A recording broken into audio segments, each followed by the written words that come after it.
Interview du père Charles-Raymond Raton-Gavao et du père Jean de la Croix pour le séminaire Enseignement supérieur Réunion de novembre 2013.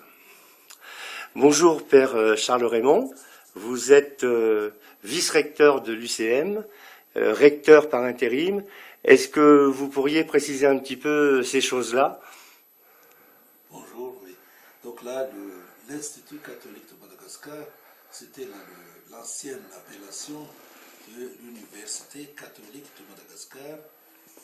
L'Institut catholique de Madagascar a commencé à démarrer il y a 15 ans, donc en 1998, avec la faculté de sciences sociales et puis le département de théologie et de philosophie à l'époque. Et il y a 3 ans, donc en 2011 plutôt, 2011, l'Institut catholique est devenu l'UCM ou l'Université catholique de Madagascar, ayant comme département de théologie et le département de philosophie, les plus anciens. Et puis la faculté des sciences sociales, dans laquelle on a le département des sciences sociales appliquées au développement, le département d'économie et gestion, le département du droit et puis le département de psychologie qu'on a mis en place depuis quelques années. D'accord. Pour la transformation de l'ICM en UCM, c'est simplement un changement de titre ou c'est un processus avec des enjeux par derrière? C'est pas simplement un changement de titre. Parce que là, au début, donc là, c'était au moment où on a mis en place l'Institut catholique de Madagascar. Donc c'était là, suite à la demande des évêques de Madagascar, de mettre en place un cursus universitaire qui permettrait aux étudiants d'avoir surtout la possibilité de faire face aux problèmes socio-économiques à Madagascar et surtout les questions politiques.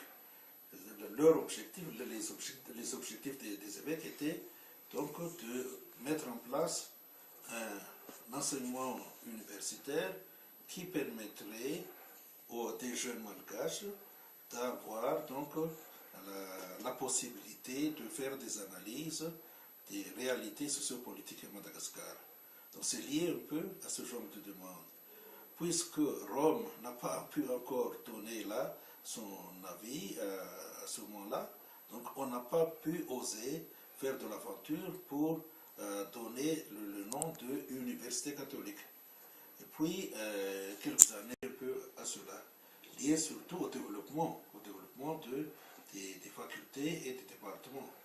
Parce qu'avant, donc, il n'y avait pas encore le département de sciences appliquées au développement ou le département de psychologie. Tout cela, c'est une ouverture qu'on a mis en place tardivement, le développement ultérieur.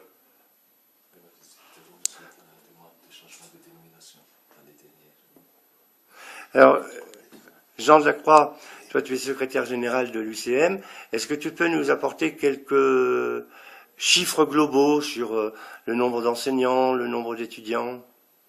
Donc, concernant le nombre d'effectifs des étudiants, on a donc à peu près autour de 900 étudiants, toutes filières confondues.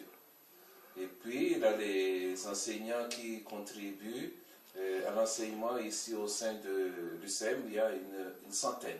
Une centaine. Une centaine. Mais Père Charles-Raymond, quand Jean de la Croix parle de 900 étudiants, il ne parle que des étudiants de départements et des facultés. De l'ensemble. Est-ce que les instituts qui gravitent autour de l'UCM sont comptés dedans? Non. Ah, oui. d'accord. C'est l'ensemble de l'université catholique. Ici, à Baturuka. D'accord. Alors à côté des deux départements, si j'ai bien compris, théologie, philosophie, et des deux facultés, sciences sociales et psycho, il y a un certain nombre d'instituts d'enseignement supérieur catholique qui, comment on pourrait dire, gravitent autour de l'UCM? Qui sont en lien étroit avec l'UCM. Hein. D'accord. Donc, on peut citer par exemple l'école supérieure d'enseignement supérieur de Miarnarivo. Donc c'est PACA plus 3, je crois. PACA plus 3. Et puis l'école de Majenga. L'école de Majenga de communication. Non, il n'y a pas de contrat avec. Oui. Il n'y a pas de. Puis l'ESFA, l'école d'Ansirabé. D'accord. Parmi ces instituts, l'Institut catholique de pédagogie fait partie de ces instituts? Et il fait partie de ces instituts qu'on appelait autrefois instituts associés, donc qui faisaient autrefois la grande famille. La grande D'accord. famille de l'UCM. De l'ICM. De l'ICM. D'accord. Ok. Alors, parmi les projets qui seraient à venir, quelles sont les priorités? Donc, comme projet, comme dans la priorité, là maintenant, c'est le développement du département de psychologie qu'on souhaite pour que ça aille jusqu'à là au niveau du Master 2, Master 1 et Master 2. Et puis la formation doctorale au niveau des départements de théologie et philosophie et faculté des sciences sociales. Et au-delà, je reviens à la psycho, au-delà du master, il y a déjà des réflexions sur l'après-master? Non, on est encore là, au niveau master, là, que nous souhaitons donc là, projeter pour le développement de ce département. Alors, je vous ai entendu parler de Master 1, Master 2. Ça veut dire que vous êtes en lien avec une université anglophone? C'est une appellation commune, quoi, oui, parce qu'on est là dans ce système, quoi.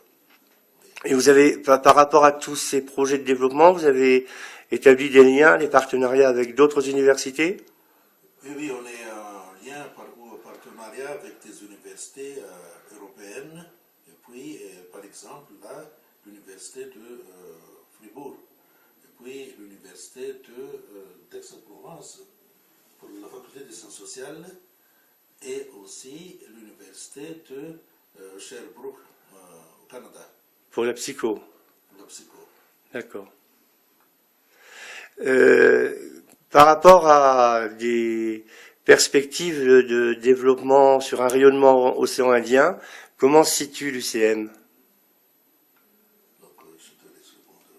Donc, je pense que là, l'UCM a un rôle à jouer dans l'océan Indien, vu que Madagascar, c'est une grande île, et puis le lien dans l'histoire, et puis de proximité avec les îles de la Réunion, de Maurice aussi.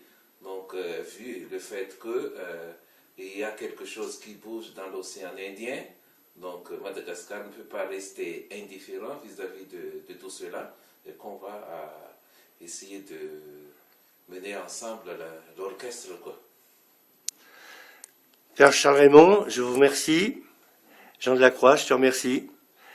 Merci à vous. Donc, tout à l'heure, pour le complément de formation concernant, à propos de ce que le Père Jacques vient de dire tout à l'heure, donc, par suite au changement de dénomination, c'est-à-dire que, voilà, Rome, il était représentant de Rome, était venu pour voir la vie de l'Université catholique de Madagascar, afin que Rome puisse valider. C'est-à-dire, vraiment, ça c'est vraiment une université catholique.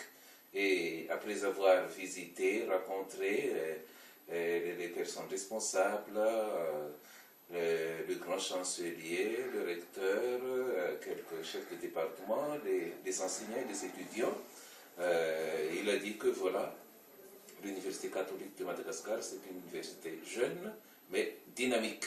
Donc il nous a encouragés à aller de l'avant. Ben, je vous laisse le mot de la fin, le mot de l'avant. Merci. Ok, merci.